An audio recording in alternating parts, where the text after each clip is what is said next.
See, the building of a new nation begins with the woman, because the mother is the first teacher of the child. The message that she gives that child, the child gives to the world, so we have to be very careful. The words that are uttered here by the young version of Denzel Washington are so instructive for every single parent, whether male or female. Your child will get nurturing from both parents, but primarily from the female in the relationship. So because the woman is going to be the first educator of the child, the man who seeks the hand of a woman in marriage must make sure that the person he chooses shares the same worldview and holds the same values and ideals that he cherishes, because then he can be sure that the education the woman will give to his child will be the right kind, the kind that resonates with him and that he will have no issues with. When you choose a spouse wrongly, the communication between you and your spouse will be in conflict when you're trying to pass upbringing to your child. And that's why when you choose the wrong woman, you're going to have issues raising that child. And that's the big problem that I see happening today. And I'm a victim of it, so I know what I'm saying here. I'm saying it based on personal experience. It becomes clear that you must pay serious attention to the process of choosing a partner. And you must teach your child how to go through the same process of carefully selecting the right partner to team up with. Why? You don't want to have a chaotic daughter-in-law or son-in-law in your life. In your case, if you want your son to pick a good wife, you better start teaching the child how to find the good qualities in a woman and support that child to make that transition. Because if not, generations down, there will be chaos in your family because you did not teach the child how to choose. You, the woman, are the one that will give the first education to the child. And if you allow yourself to be damaged intellectually by the feminist West ideologies about what a woman should be, you are going to misdirect your children, and especially the male children who are going to be the leaders in society. Whether you like it or not, biologically the men are made to lead and the women are made to follow. It's not misogynistic, it's biology, like Kevin Samuel says. And I want to bring it in here because it's important, and I think Tate also says it. Whenever there's danger, whenever there's chaos, whenever there's crisis, do you want to pick up your phone and make a phone call to those who are going to provide emergency service, and you want to see a feminist man, a feminine man coming to save you? If there's a fire and the child is stuck in the building and somebody needs to go and climb the building and get the child down, do you want that guy who behaves like a woman? Yeah, Auntie Joema Binu.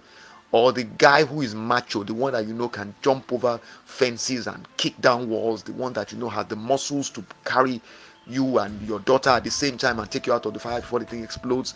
Who do you want to come and save you?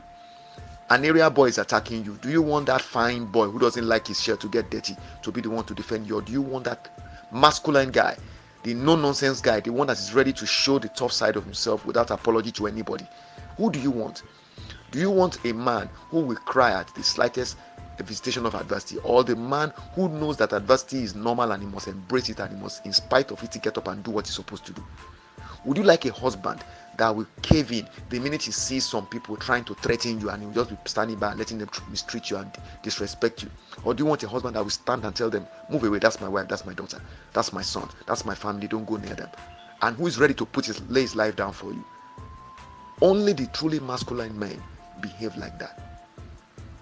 The men that you are trying to create with your Feminists for Fools movement are the men that have no spine, the spineless men, the ones we call the simps, right? The women in men's pants, the weaklings. You don't want weaklings.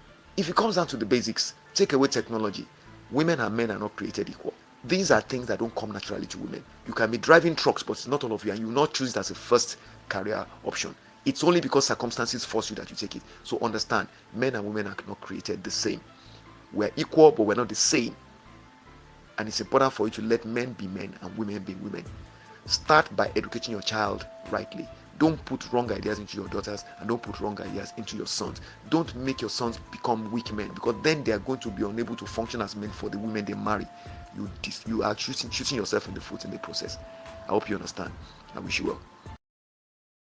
Point. Feminism feminism in and of itself can't be defended. Any idea, the point of an idea is that it can be defended by the people who believe in it. This has been the whole point of war since the dawn of time. It doesn't matter if it was the Christians against the Hindus. It doesn't matter if it was the Germans against the French. There were people who had ideas and ideologies, and they were prepared to fight each other to defend their ideology. Feminism is an ideology which cannot be defended by feminists.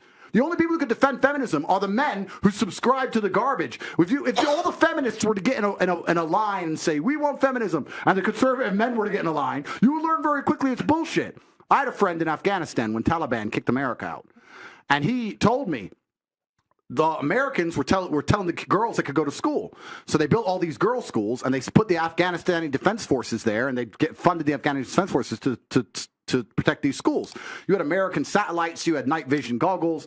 Taliban were afraid to attack. America leaves. Now you have Afghani defense forces. They're basically blind. They don't have satellites anymore. Don't have night vision, whatever. So now it's a real war. The men are standing next to this girls' school. The Taliban are coming. You're some dude. You're standing there, and you're looking at this girls' school going, I don't really give a fuck if girls go to school. Bounce. And you didn't fight. So that's why they all gave up and Taliban took over so quickly. And when I said this, the girls like, yeah, they should have fought for us, feminism. Why don't the women fight? Can I ask? Oh, wait, the women can't defend their own fucking idea. You need men to defend feminism. So that's why the whole thing is stupid. Because the second men don't defend it, it just fails as a fucking ideology. It's garbage. May I tell